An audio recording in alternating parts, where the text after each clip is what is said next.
Again, guys, that music gets me so fired up. My name's Liam. I'm one of the Hustle Brothers here. I'm here with my good friend, Christopher Bell, the founder of the Haste Club. And guys, again, this man needs no introduction at all. We've got the wizard himself. We have Scott O. Scott O, mate, how are we getting on, brother? Doing well, man. How are you guys doing? Do you know what? Weather's starting to drop a little bit here. We've been sitting, I don't know, we are in Celsius, so we're sitting about 30 degrees Celsius the last week. We're dropping a lot of rain at the moment, but Chris, Celsius don't mean nothing. Freaking European, you got to get it back in the American talk, buddy. You know, I got to bust your balls a little bit, man. I'm doing great. I've been looking forward to this for quite some time. As a matter of fact, guys, no one probably knows this. Maybe a few of you do, but when I first started the Haste Club, we were joking around about the whole, Fight Club kind of thing, and it was Jacob himself. I'm sorry, not Jacob. I was wrong.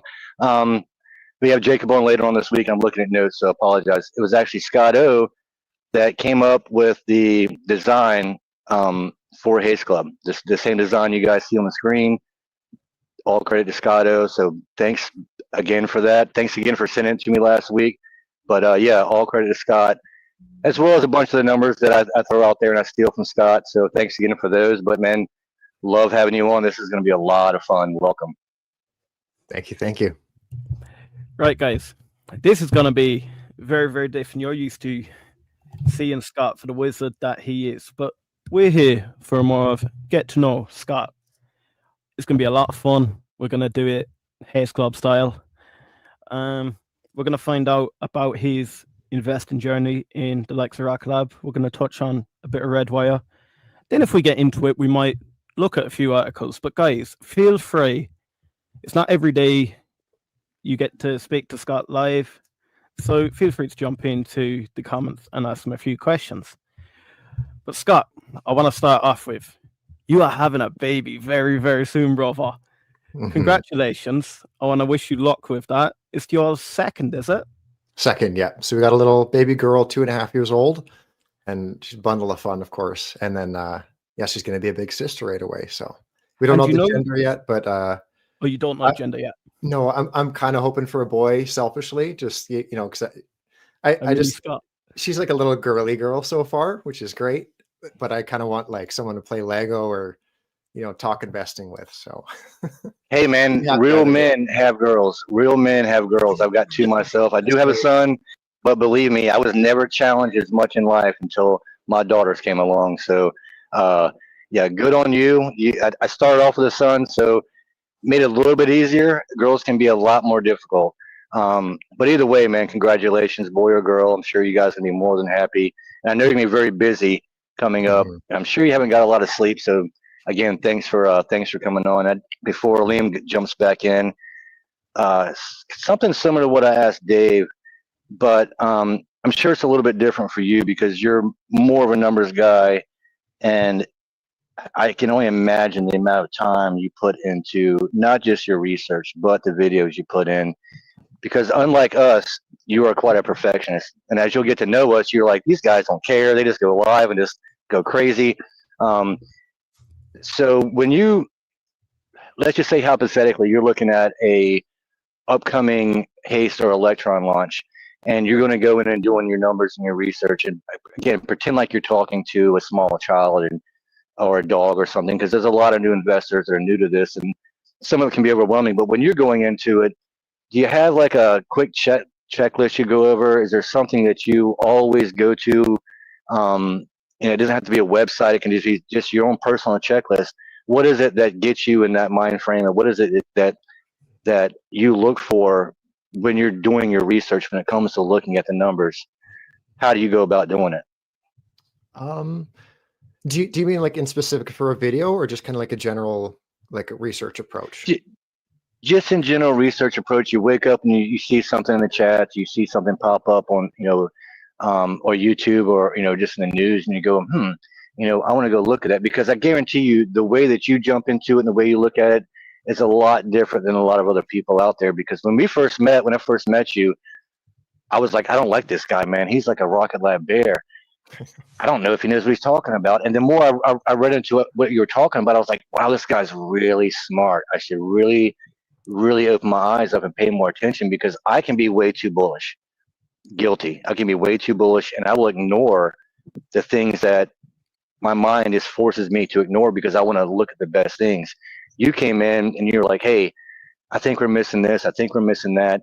And it helps as an investor to be reminded of those things, especially if you're one like me, you're not going to do all the numbers. You're going to miss out on those things. So yeah, when you're approaching an idea, let's say you're looking at, you're going to look into the possibility of it was an Amazon contract. And so you're going to prepare yourself for that. What do you think when you're going into, breaking down some numbers and breaking down a stock or breaking down an idea? What are the first couple of things you start thinking about? It's a good question. To kind of touch on the bearish thing too, that's like, it's humorous in a way. And I often mention it to my wife. Like, I think that I'm often perceived as like pessimistic or negative. And I don't see it that way. I don't see myself as bearish. I think I like to think that I'm pretty rational, pretty like, kind of in the middle. And I understand like, a great example. I remember it was like right tail end of 2019. So everybody's all like worried about Me Too or whatever the current trend is, right? And I remember kind of being like, do you think we should maybe talk about this like impending pandemic? And it's like, whoa, okay, that's negative. And I'm like, is that negative though? Or is that just like maybe something that we should be addressing before it becomes a problem? Kind of like what Peter Beck says, like orbital debris is going to be a problem. We should probably discuss the problem before it becomes a problem, right? So, but yeah, I understand if I come across as a little bearish at times, but like, whatever, it is what it is. But in terms of like no, that was my ignorance. No, that was my ignorance. It helped me as an investor. It really did. Dude, I'm honest, man. I tell people all the time, man, I'm the village idiot here, man. I make mistakes. I learned a lot because I didn't look at it like I was joking. I was like, I didn't hate Scott. I just looked at it like, man, I don't like this guy saying, but if I want to be smart about this and I'm going to be true to myself and honest with myself, I've got to look at this information. And when I started looking at it, I learned a lot more about the company, and I learned a lot more about the right way to be an investor. So that was just kind of a joke on my part. I didn't, yes, it's better to be more logical, a little bit more that kind of mind frame, because especially as a father, you're thinking about everything in the world at one time. You got to protect everything around you, including your investments. So that's the right approach. And again, I'm new. I'm only a couple of years into it. And so looking at it opened my eyes. And that's why I asked the question as far as like, what gets you going that direction? What gets you excited about when you do your research? Because again, bro, I can fall asleep listening to the numbers. But you do it so well. You can obviously see that there's a passion that you have behind it. And the way you do it is just amazing. That's why everyone seems to love you. So yeah, I didn't mean to say it in a negative way. No, please don't take it that way whatsoever. Not at all. Yeah, not but at all. yeah, man. Yeah, man. Just have fun with it. Really, just have fun with it. But I was just curious because everyone has their own style, their own method. My method is a cheat and message Francisco and go, hey, tell me stuff, or or message you, go, hey, Scott, look at this and give me all the info. That's my method sometimes. I'm not gonna lie, and we all joke about it here. But that's the beauty of having guys like you in the community. You do have that passion, and you've got a gift, bro. You got a true gift for what you do. So again, I was just hoping to get a little bit of insight on your thought process when you first going. It doesn't have to be a rocket lab. Doesn't just investing in general. I'm sure there's red flags you look for. There's certain things you prefer to break down first before you get into something else. Just in general, it doesn't have to be specific. I was just curious. I wish I had like a clean cut answer for you, but it's like, I mean, a lot of it since kind of putting myself out there as like a content creator, like a lot of my my current holdings are from people who have reached out and kind of gave me a quick elevator pitch. And some of them make a lot of sense, and some of them are like, I'll shout out Curtis. I'm sure he wouldn't mind, but I almost don't even want to talk about this company. I'm super bullish on them, but the valuation makes no sense. But he's talking about, they're called TMC, the metals company. Okay. And I've fallen in love with them. Like so far, it's one of those things like, to kind of drive towards your question, Chris. It's like, I'll kind of start just with like interviews of the CEO, for example, or just a very high level, like, if somebody says like this stock is super undervalued, maybe compare it to other companies within the industry, that kind of thing, and just kind of go from there. But I'm like I kind of break things down into like milestones, almost like the first like 1 to 5 hours is more just like a consideration period, and that's kind of where I'm at with like TMC, right? And kind of at that point, if I'm still liking what I'm seeing, just kind of based on like a very high level valuation, the management seems to know what they're doing, the industry seems to be heading in the right direction, I'll add what I heard once described as like a give a shit position, where it's like it's small enough as a percentage of your net that it's like, if you lose 1%, okay, you live, right? But enough that it's a dollar amount that you wouldn't want to lose. So it's different for everybody, right? But if your account is $1,000, right, you don't want to lose like anything at that point, right? Because that is a hefty percentage. Yeah, hopefully I'll kind of pause it there. Does that making sense? Like, no, massively. No, that's perfect, bro. I loved it. That's awesome. I love it. Cool. And then like kind of as we go on, like another kind of milestone. And again, all this, like everything, all these rules that I have for myself are loosely held. And I think that's important to like as a approach to investing as well. Like have rules, but don't be afraid to kind of push them at times if there is an opportunity, right? Yeah, I mean, the first rule of Haste Club, man, we break that all the time. Exactly. Yeah. And then like from that like give a shit position, not only is that like, skin in the game, but like you're just going to care so much more about the next, that extra 1% that you put in, and then the next percent that you put in. And like after, maybe, I don't know, 20 plus hours of research, 10 to 20, we'll call it. By that time, you're like building a proper position, assuming all goes well. Like I've had it with MDA. I did like the whole research spiel, and I'm like, all right, I want to build this position heavy, right? So I started adding in the 15s, and it was like within a couple months, it's in the 30s, and I'm like, oh, it's like doubled, and it's like I think it's like 2% of my portfolio. It's still there, but I'm like, I don't know. It's just that like hard pill to swallow of like, it's nice to build over a period of time. Like High Tide is a great example. That's when I've been able to build for a very long time, and I think that's going to pay off really well. But time will tell. Thank you so much for your quite detailed response. Absolutely love it, brother. What we'll do, we'll jump straight across to the comments. Johnny Mac, yo, how are we getting on, brother? GY Kiwi, great to have you here again, brother. Hi, Johnny. What we'll do, we'll jump into this a little bit further on, because I do want to ask Scott about Redwire, but I have a few questions for him first.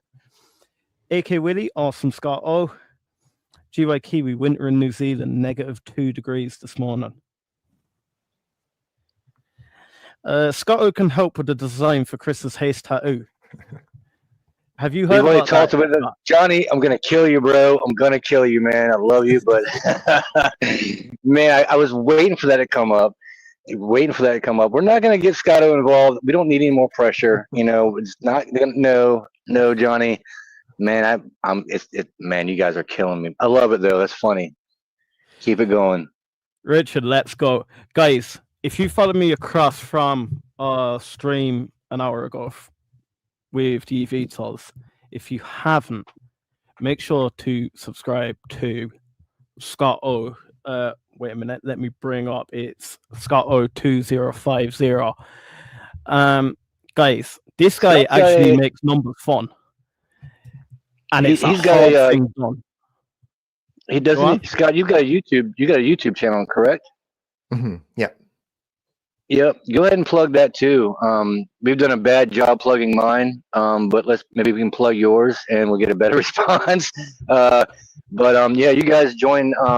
He's on the weekly with the guys. You all go. Most of you guys know who the guys are. Does a great job, and he's got a YouTube channel. And when he's not busy being a father and a husband, and a lot more responsible person than me, he puts out some great videos.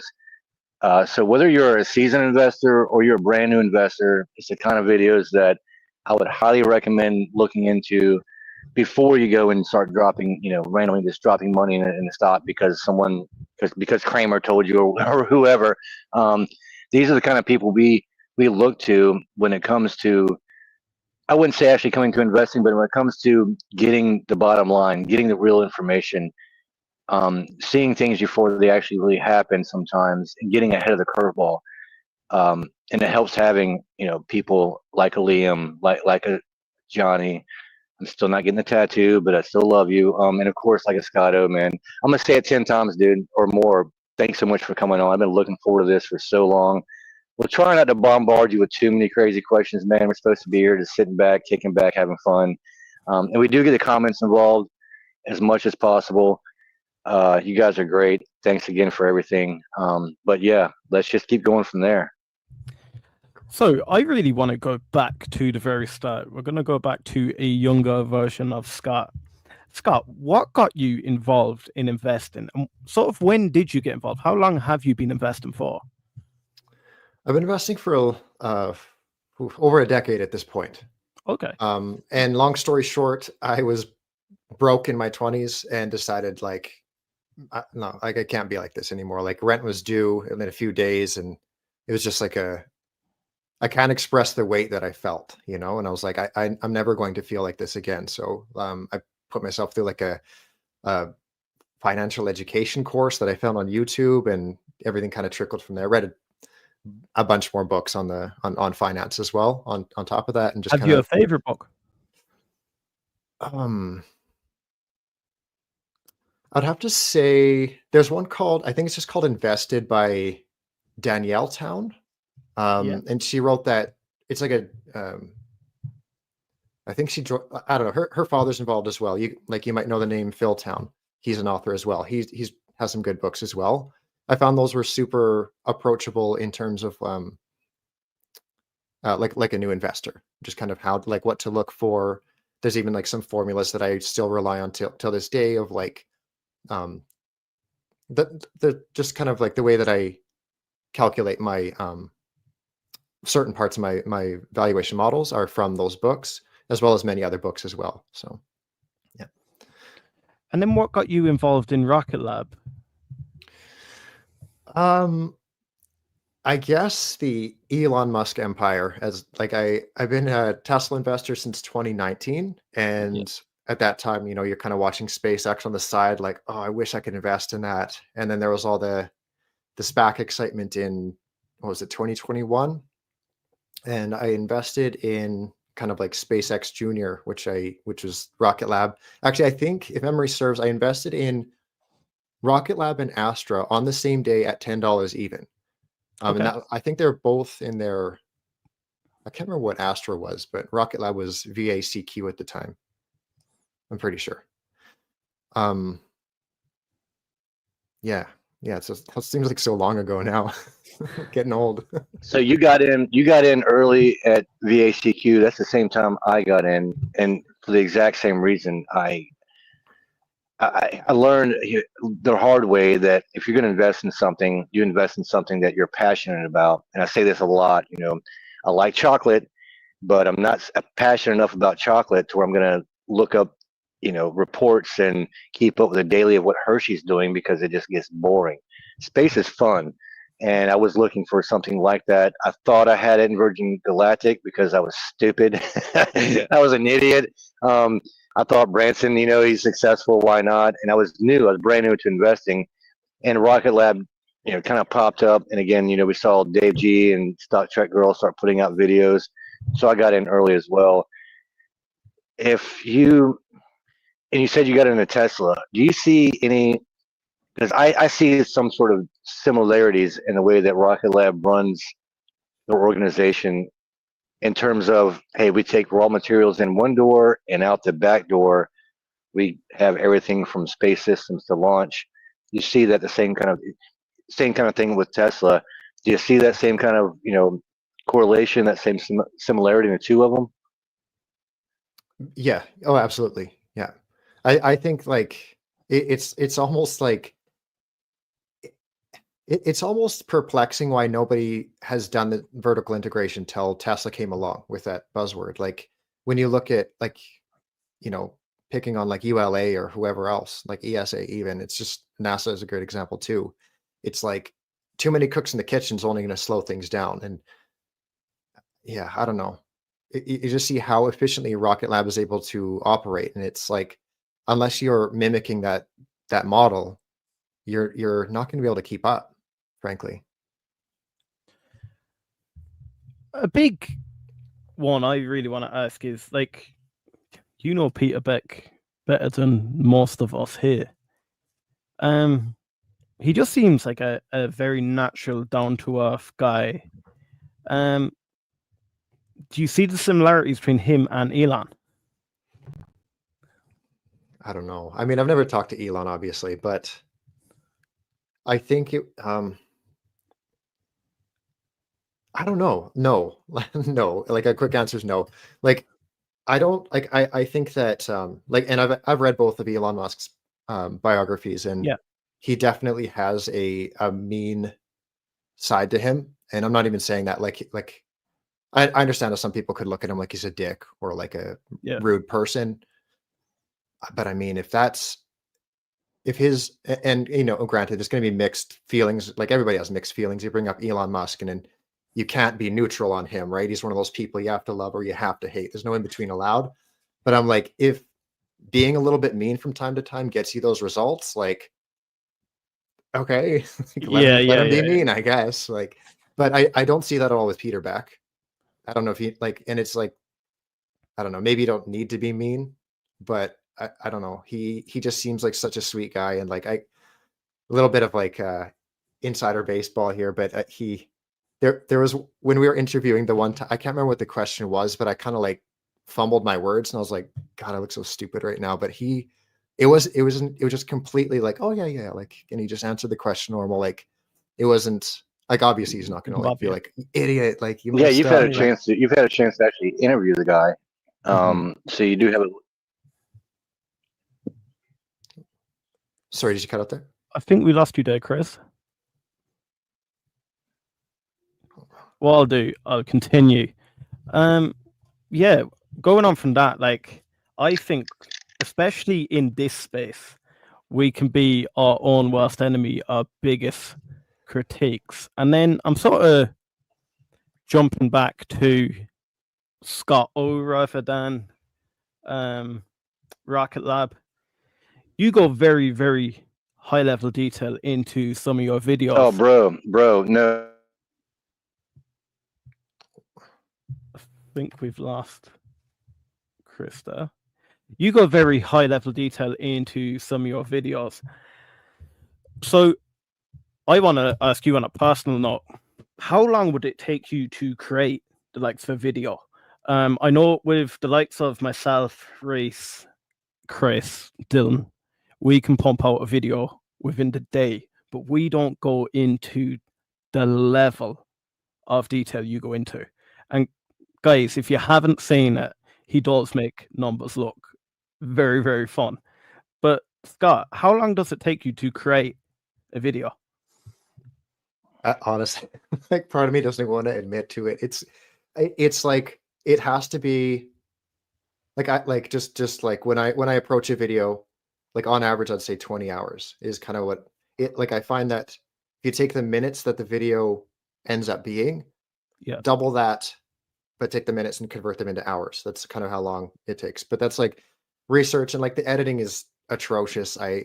Honestly, I hate editing. Like I like the completed video, but like I'm almost envious of people who can just like Amit's a good example, where he just like every morning just like turns, like, granted he's not just like just talking nothing, obviously, but the type of person that can just be that charismatic and just talk and just go on for an hour. I'm like, I envy that, because sometimes when I'm like even recording my own videos, I'm just like, I'm gonna redo that take. I gotta redo that take. Gotta redo that take. So I just kind of start rambling, and I'm like, does that even make sense? So it's like at this point, it's like a lot more efficient than it used to be, but like still quite heavily scripted.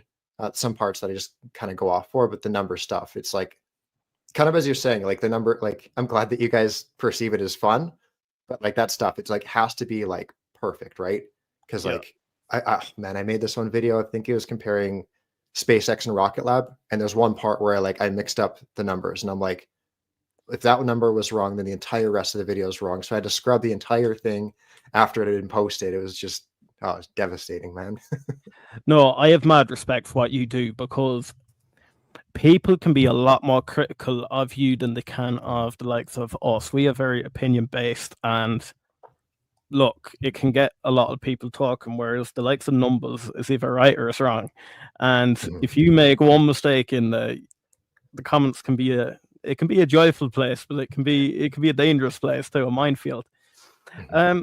Then I want to sort of jump in across. The guys know here me from the VTOL space, and it got me very interested in the likes of Redwire. So we know Redwire acquired Edge Autonomy. Edge Autonomy are very heavily in the likes of your VTOLs, your UAVs.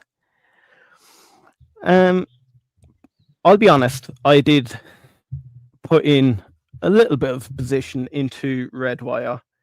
I started passively investing in it, let it more or less sit. I like the tie to space, and especially when I started proper. See, my biggest position was Rocket Lab. Then we started creating content on Archer and Joby, and it was a bit like I fell into the trap of just listening to you guys on the weekend and then feeling like, oh yeah, these guys have kept me up to date. I don't need to look at my thesis. And that's one thing I want to say, guys. Make sure you have your own thesis. Everyone is in a different scenario. None of this, what we say today, is financial advice. And again, what the guys do on Rocket Lab Weekly is not financial advice. But Scott, do you want to give me a little bit of a elevator pitch on Redwire space? They are a very complex and confusing company. That's what I found. Yeah, they're like I've kind of critiqued them in the past, where like I don't know if it's granted they have to be a lot more hush hush, right? Like Rocket Lab, it's like you're launching a satellite that tracks wildfires, right? There's nothing secretive about that, right? Whereas Redwire, like a lot of their stuff is defense related, and you're kind of seeing it more and more with Rocket Lab, where it like, you know, a bunch more launches are confidential, the reaction wheels are confidential, like more and more stuff seems to be confidential. Whereas like Redwire, for example, they're going, Edge was their 11th and largest by far acquisition. And with each of those, you kind of have to like, it's like it's its own little, I mean, obviously its own little business, right? So they do kind of everything across the, across the field in terms of like spacecraft components. They even build their own spacecraft. That's kind of a funny thing too, is like, as of 2024 end, they had 5 craft in orbit. So like I wrote into their Redwire Discord, like which 5 craft are these? And like, we can't even answer that. It's like, how do, like, guys, give us anything. Like, and I think that's why Redwire is so hard to track, because I don't think anybody wants to, like, there's not a lot of stones to turn over. And even that last video that I made, kind of essentially what I did is I took Redwire's past financials, I took both Redwire's and Edge's past financials, merged the two as though they've been a company for the past 3 years, and then kind of ran with that. So like even stuff like that, you think that Redwire would be able to just provide outright, but they kind of do this thing where they're like, yeah, in 2023 it was this, 2024 it was this, and then they bring Edge in. It looks like this huge bump up in revenue, but it's like, well, that's not, I want to say honest. You know what I mean? It's kind of like, yeah, sure, but like, you had to like dilute the shit out of your investor base. Like, and yeah, I mean, that's kind of like, my biggest concern with Redwire, and full disclosure, I mentioned it in a video as well, but I did trim Redwire kind of for that exact reason. Okay, I just bought Redwire, man. You're telling me all the wrong stuff, man. That is not what I want to hear. I told you you're a bear. Damn it, Scott. You bought my shares, bro. I probably did. No, I'm just, dude. I love that, man. I love that. It's like I told you before we jumped on the live stream and we talked about it earlier. That's what actually drew me to you, is that you're the voice of reason when it comes. You know, I send you crazy stuff sometimes on Haste, and you're like, yeah, I know you're crazy. Or sometimes you've actually been like, hey, that's actually worth me looking into. So yeah, I just had to bust your balls a little bit about Redwire because I just bought in about a week or so ago. The dilution, honestly, I was looking at it. I'm trying really hard to see almost exactly the opposite of what you just said. So that's hilarious. I love that. No, I'm just kidding. I'm not going to sell because of that. I'm just joking with you. I never put anybody up to, hey, I'm taking financial advice and I'm buying and selling because of you. It's just funny to talk about, especially because I just got into it. And normally, you know me, I would have bounced this off of you before I would not financial buys or sells. I've never done that. Don't take that the wrong way, anyone. I've never just messaged Scott and go, hey, should I buy this? No, I just say, hey, Scott, have you saw this? What do you think about that? And he gives me the numbers on it. Doesn't give me an opinion or advice, which I love you for. But no, I just had to jump in, man. That was kind of funny. That just was kind of hilarious to me because I just bought in last week. But and I did mention Haste, and I don't want to get too far off course here, but I didn't want to get too far away from when you did interview with Beck, because I got kicked off there for a second and I lost my question. So I wanted to go back to it really quick. When you got a chance to actually talk to Beck, you came out of left field, bro, and you hit him with some Haste questions. And I was in the background and I was cheering, I was clapping, I was like, "Get him, Scotto!" Because the reaction that I saw, the visual. Now I can read body language. I've studied psychology most of my life. I think he was genuinely impressed with your questions. I really do. I think you came with some very intelligent questions. You weren't assuming in any way. You weren't opinionated. You just came with very genuine questions. And I love the Haste aspect of it. Of course, you know, we're all this Haste Club, man. Was there anything that you picked up on that maybe some people may have just missed? I'm not gonna lie. I'm kind of like jogging my memory. I don't remember the exact Haste question. I remember Matt asking a Haste question, but was it like in terms of backlog? You mean? No, you hit him with like 3 or 4 questions about Haste back to back to back. Oh, I don't remember. It was honestly. Well, I've got the video saved. It is genius to me. And they did the reaction he had, because you know Beck, you know when he interviews, sometimes he's just quick and to the point, but every once in a while he kind of sits back a little bit and kind of tilts his head a little bit and go, huh, how'd you know that one? You know, kind of, and he won't answer directly. He's too smart for that. But I honestly think he was genuinely impressed with your question. So just great job on that. I've got some more stuff I'm going to send you the next day or two. You know me, it's Haste stuff. So thanks in advance for telling me I'm wrong again. I'm going to jump across here straight to the comments. So we have Julie, hi Scott, Liam, and chat, and Chris. Olga, great to see you here. Hello, everyone. Nice to see you here, Scott. Oh, B-Tech surely should short Joby. I think I've missed a. I think someone said about Joby, didn't they? Julie, hi Olga. Hi Julie, hi everyone. I'd say good luck, sir. Our favorite stock. Now, I want to then jump into Johnny Mac had a question there about Redwire. So, Scott, do you see Redwire as a possible acquisition target in the defense industry?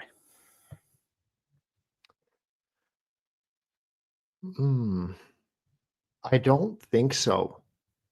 I think Like not anytime soon, anyways. I think with this whole, like the company underwent like a serious restructuring, like in terms of who owns what now.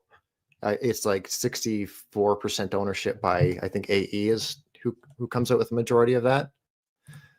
So no, I don't think so. I mean, for the right price, maybe, but I think they are kind of more in the mindset of like, let's do it from the ground up and let's have it for ourselves. And then this is a personal question asking back again. As a Rocket Lab investor, do Redwire worry you at all, or is it completely separate? I think there's some crossover, but I think that I was going to say most, but definitely not most. I think a lot of companies are going to rise together, and I don't see, like, sure, there's some like leeching or whatever you want to call that. Like, you know, Redwire might get a contract that Rocket Lab otherwise might have, but no. I think they serve different enough markets that they'll both do fine, especially Redwire now with Edge. But yeah, they're both going to do extremely well over the next while. And I'm not talking like share price necessarily. Like the businesses are both very sturdy, in my opinion. No, thank you so much for that. And G-Boy Kiwi says Planet Labs is also becoming more confidential. Are you invested in Planet Lab, Scott, or have you ever been? I have been, yeah. I know quite a bit about Planet Labs and BlackSky both, and I've voiced my concern with both in the past. I think that both Planet Lab, full disclosure, I have invested in Planet Labs in the past. I'm currently out, and I am currently in BlackSky now. So okay.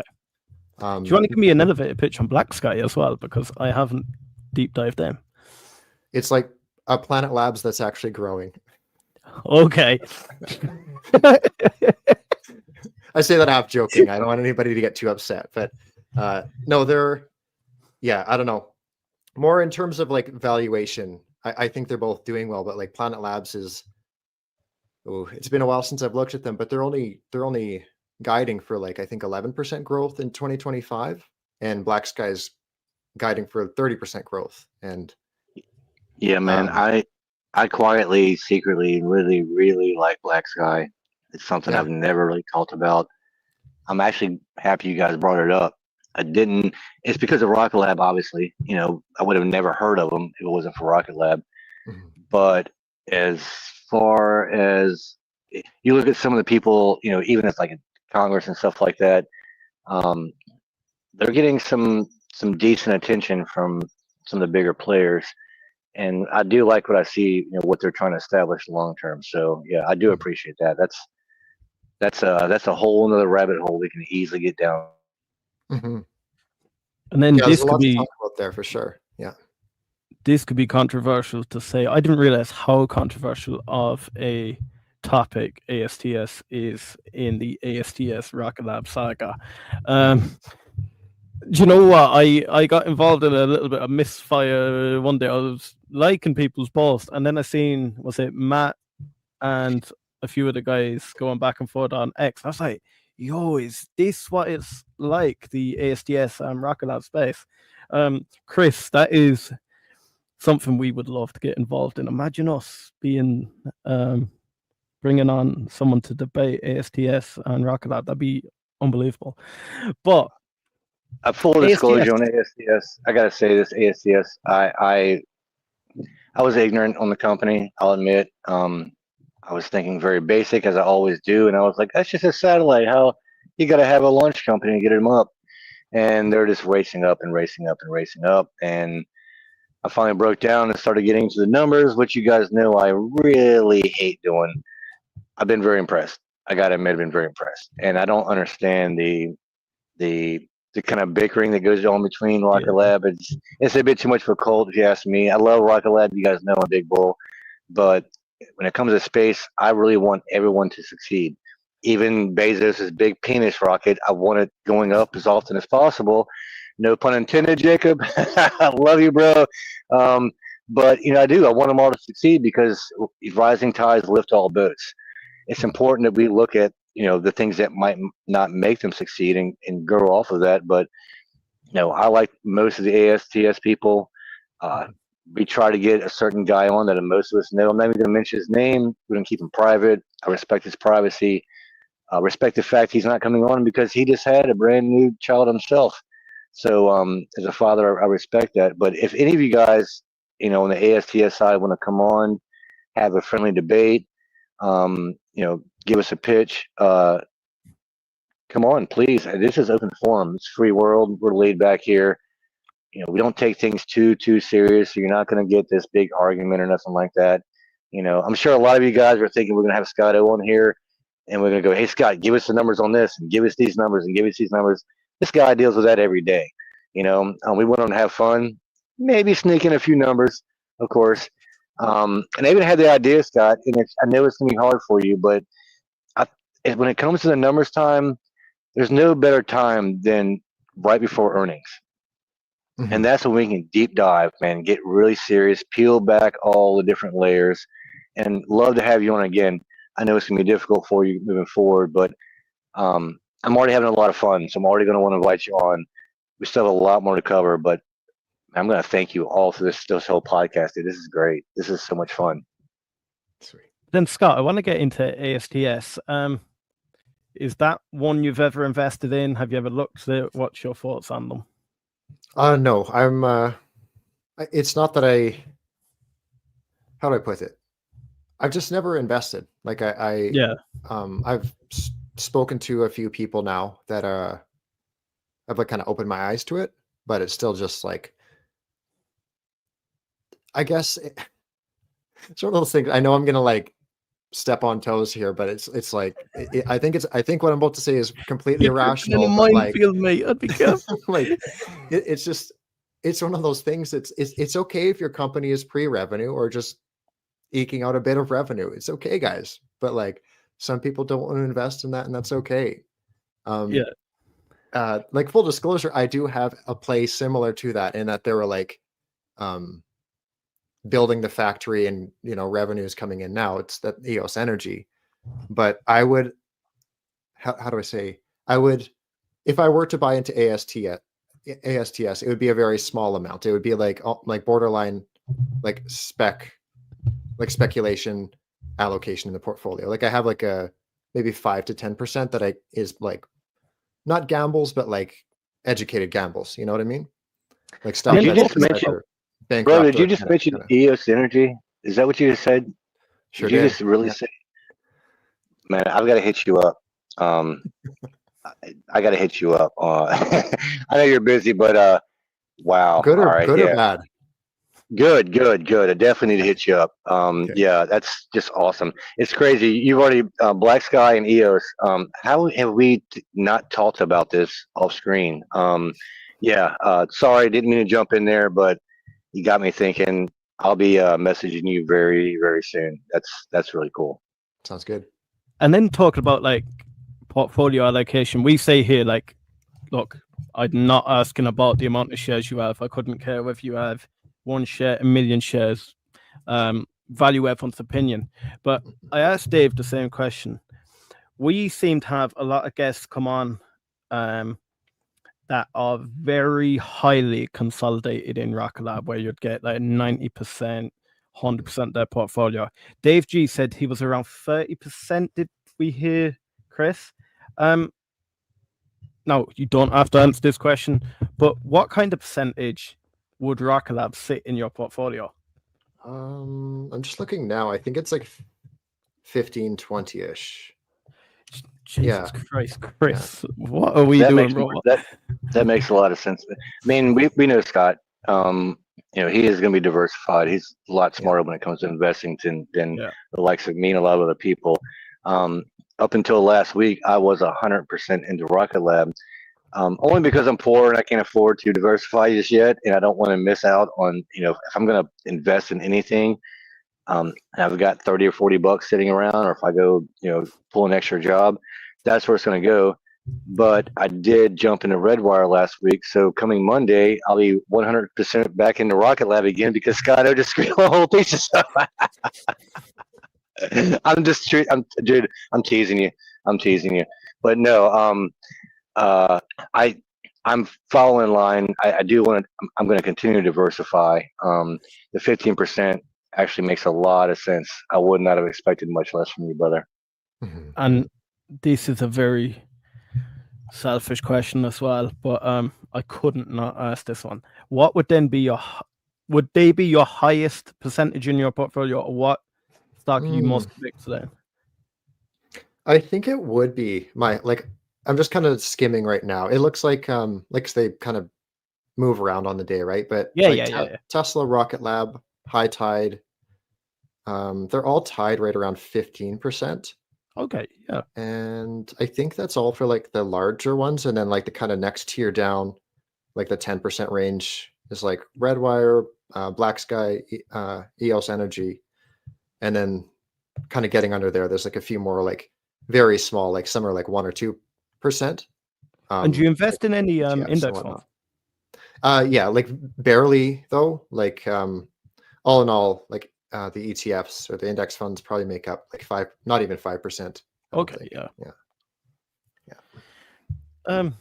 Chris, are you ready to unleash your Haste Club question for Scott? I mean, as long as we're not missing it in the chats, we do try and keep everybody involved as we go along. But yeah, as long as there's nothing we're missing there. I'll jump quickly to the chat. So we have Curtis here saying, good luck this week, Scott. And guys, if you missed the start of the stream, I know quite a few of you have jumped in as we've got going. Scott is having his baby within the next few days, are we saying? Yeah, I think so. Yeah. They're going to have to be out by the end of the week, really. Their doctors are telling us it's showtime. So we're going to It's going to happen like an hour or two. It's going to happen as soon as you get off the stream. You're going to hate us. Olga votes for the tattoo. Julie, hello, Curtis, Lala, Olga. A rocket inside a heart, or a heart with the rocket as an arrow off the heart. My tat vote. Scenario: Johnny Mac. Neutron is delayed a year, blows up upon launch, and is delayed pending FAA investigation. Stock drops 15-20%. How do you see yourself reacting to those very possible outcomes? If it's delayed a year, great question. And blows up on launch, I'd be quite happy with a 15-20% drop if it's delayed for a whole year.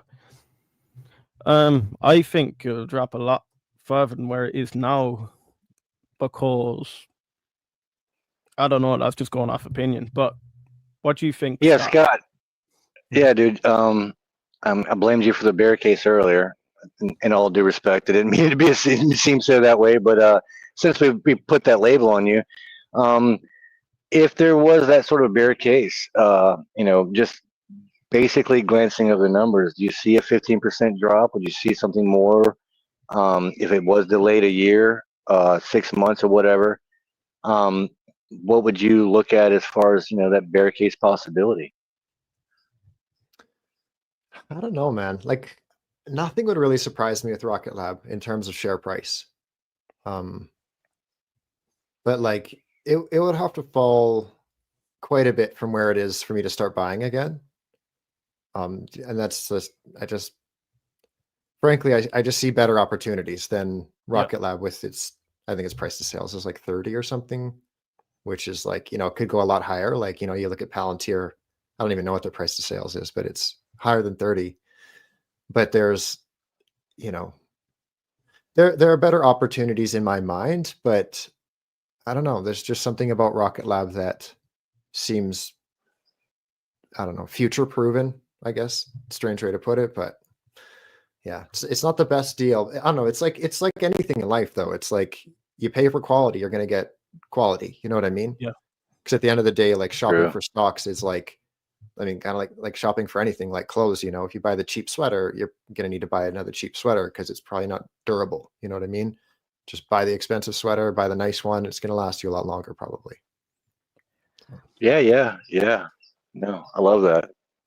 One thing I wish I love asked that. Dave, and I can't believe I completely forgot about it, but this is kind of putting you on the spot, and I'm sorry for this.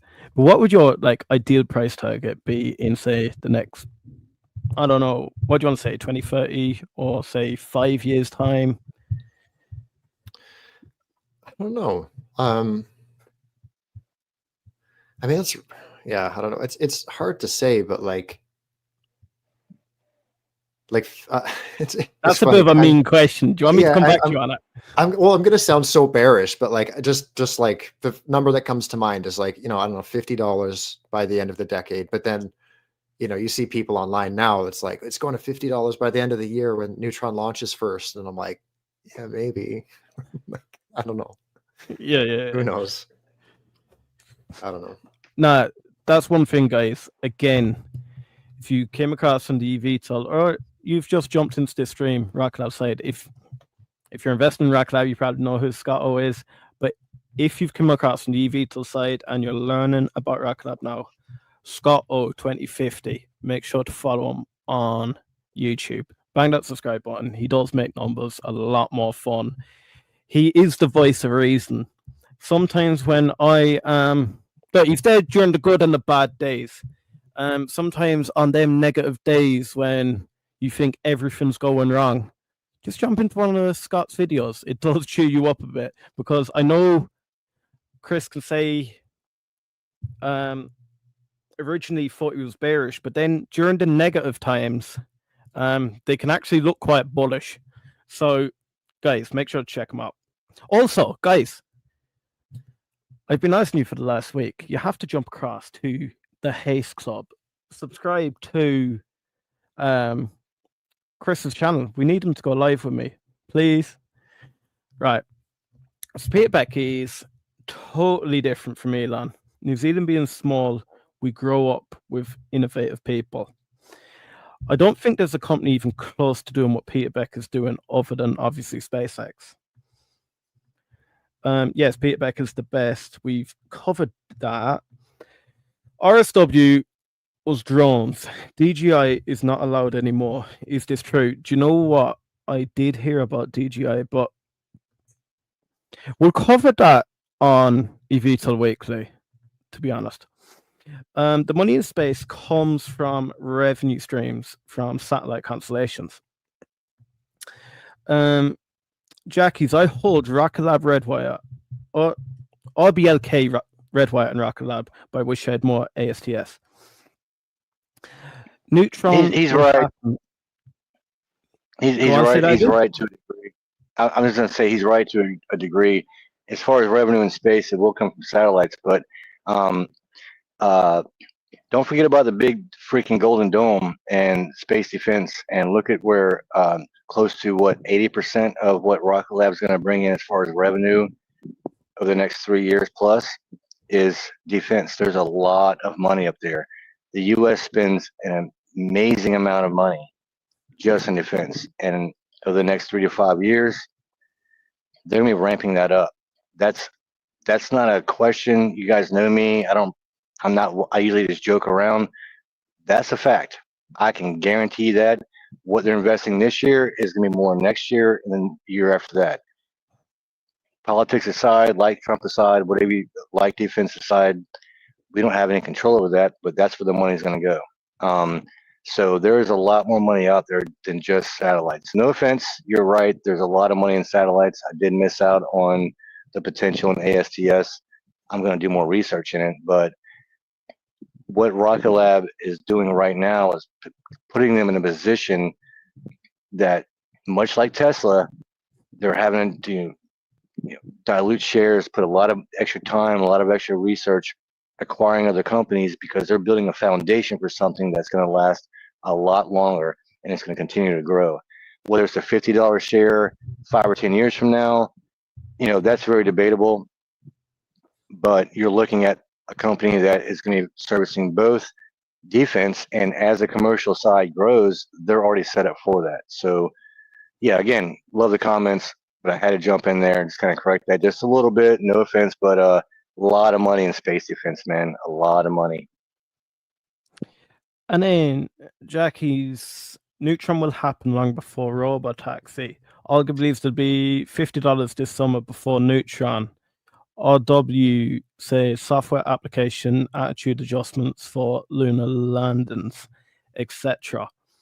Chris, you ready for your question for Scott? Man, I had my question, but he doesn't remember talking to Beck about Haste questions. So I was like, I don't know where to go from this. Because I don't ever script anything out, but it's rare we have a guy like Scott on. So I was like, I got to make sure this is good. But yeah, no, Scott. So what I do is, you know me, we've met, and I send you crazy stuff. I'm like, hey, looking at this, and you're like, that's not going anywhere, dude. Get out of that rabbit hole now before you waste time.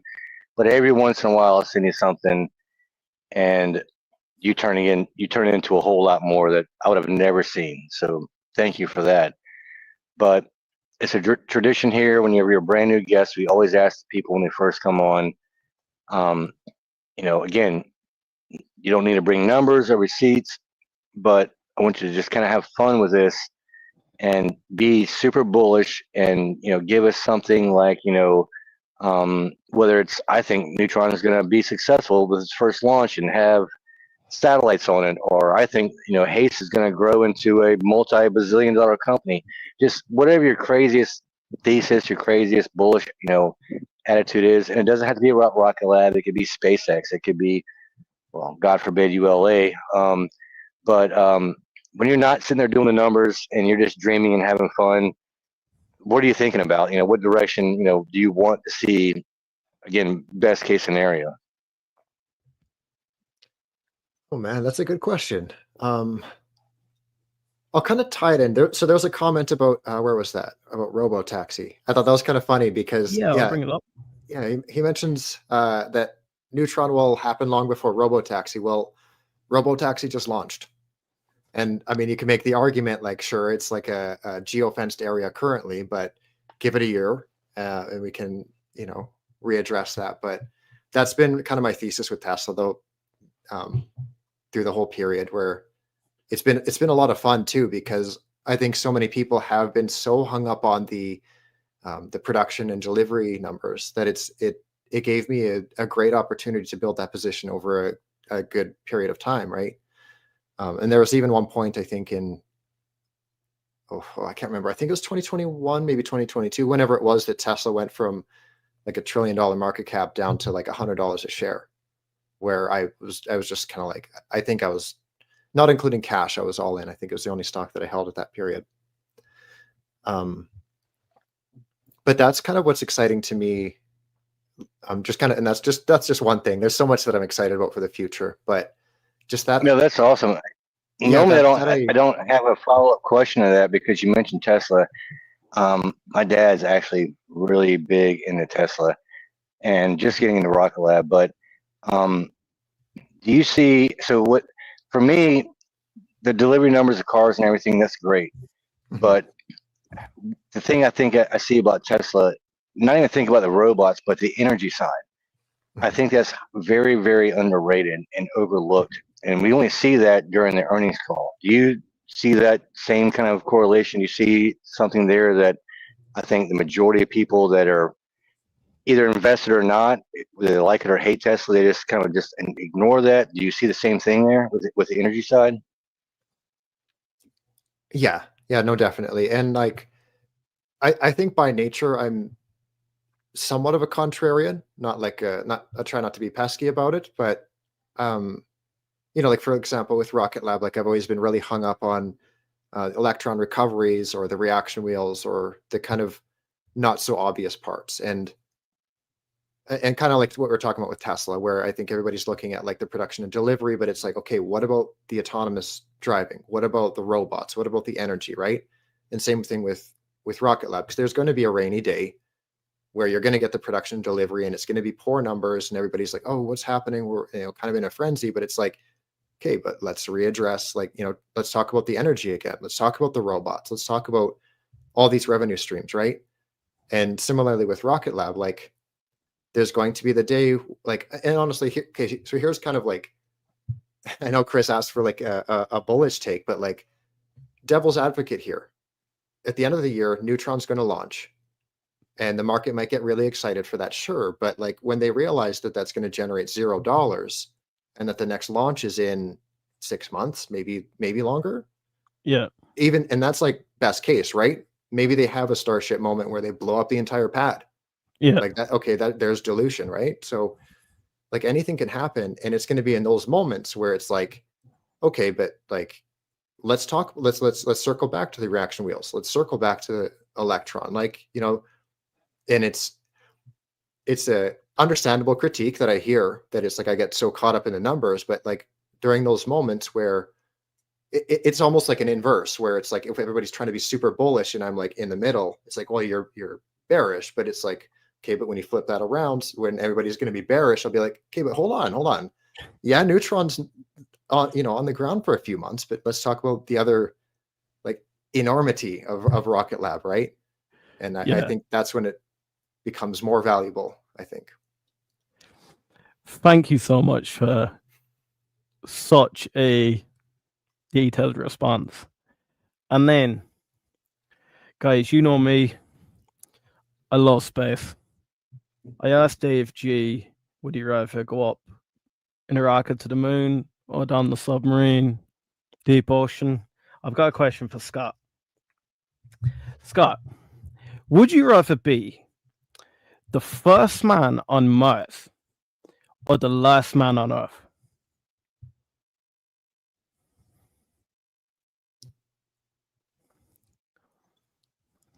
First on Mars. First on Mars. Yeah. I think last on Earth. I mean, that's not that situation, right? That's pretty bleak.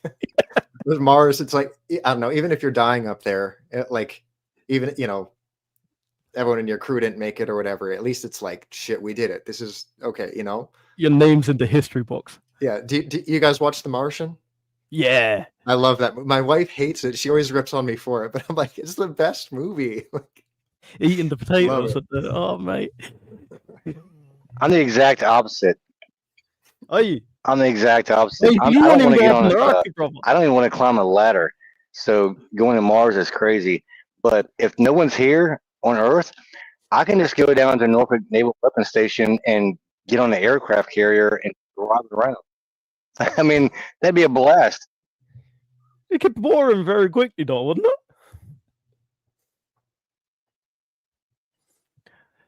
But anyway, guys, I want you to jump across to Scott O's channel. Look, we've been talking a lot about Redwire. Yeah, you need to jump into his video about that acquisition. I thought it was absolutely amazing, well detailed. Guys, you definitely have to follow this guy. As I've said, he is a wizard, and I'm not just saying that because he's here. He is a wizard when it comes to numbers, and like his videos are a lot more professional than the likes of mine. So make sure you check him out. But guys, if you would like to see Scott O back on here, please jump into the comments and tell us to make it happen. Scott, I would love to speak to you again, brother. This has been absolutely amazing. What I want to say, guys, is my name's Liam. I'm one of the host brothers here. We have the founder of the Haste Club, Chris, who keeps dropping in and out like a yo-yo. And then we have the man himself, Scott O. Scott O, any last words? No, I'm glad that we found some time to come on before baby arrives. I was telling Chris, I'm like, we got to do it. And then now it's just everything in life right now feels so like you got to get it done or it's not going to get done kind of thing. So I'm like, it's last minute, but I was like, yeah, let's get on the show and let's have some fun. No, absolutely love to have you here. I hope you enjoyed it. Been a little bit different to what you're used to, but no, it was nice getting to know you, Scott. Right, guys, until tomorrow.